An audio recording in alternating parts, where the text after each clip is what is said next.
Texas just appears to be on an absolute roll and cannot be stopped. And Georgia's coming in this weekend. What is your opinion of what we're seeing out of the Longhorns right now? They're the one team in the SEC that has been has backed it up. Everybody else has been really shaky. You look at Georgia especially. So they've had issues off the field. They've had them for a little while under Kirby Smart. It feels like they have been significant, though. They're not very good at receiver. Their skill talent, I don't feel like you not only lose Brock Bowers, you lose Ladd McConkey. Those are two go-to guys. I feel like Carson Beck has not been as sharp as he was last year in his first year as a starter. The defense, the run defense, which was great when they were winning national titles and tailed off last year, has tailed off even more this year. They're committing a lot of penalties. They didn't look good when they went to Kentucky. They survived that game. And then they had a week off, and then they went to Alabama, and Alabama was ready for them, jumped all over them, ended up beating them. And they haven't looked that great since. They beat bad teams, and now they're going to play a Texas team. Again, if you look at the rest of the powerhouse teams in the SEC, we thought were going to be good. Georgia struggling around beyond, after the first game against Clemson, they've not been great. Alabama, after the big win against Georgia, bad loss to Vandy, and then just barely survived last week against South Carolina.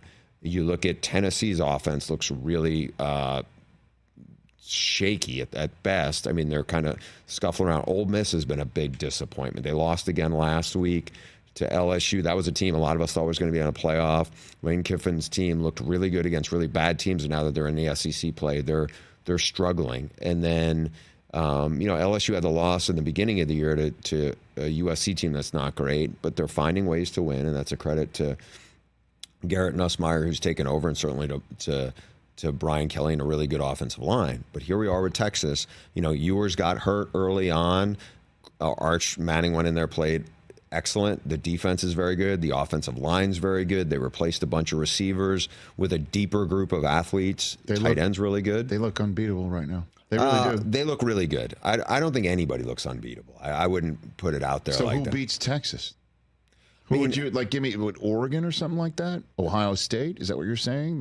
Georgia's capable of beating them. I mean, it's a Right. spread within a touchdown. It's just the way Georgia's playing right now.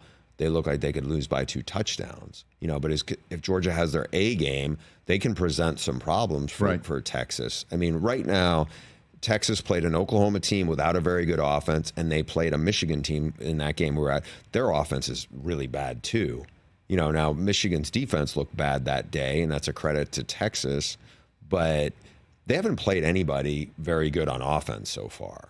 So again, I don't want to let's pump the brakes a little bit on Texas. They've looked really good. I think they deserve to be the number 1 team in the country, but they haven't played a team that I think is close to a legit top 10 team. Like Michigan was so one-dimensional on offense. It's just, Texas did what they had to do, but this is a much better quarterback they're going to see than what they saw, certainly in Ann Arbor. Catch the Rich Eisen Show every single day on the Roku Channel, 12 to 3 Eastern, for free.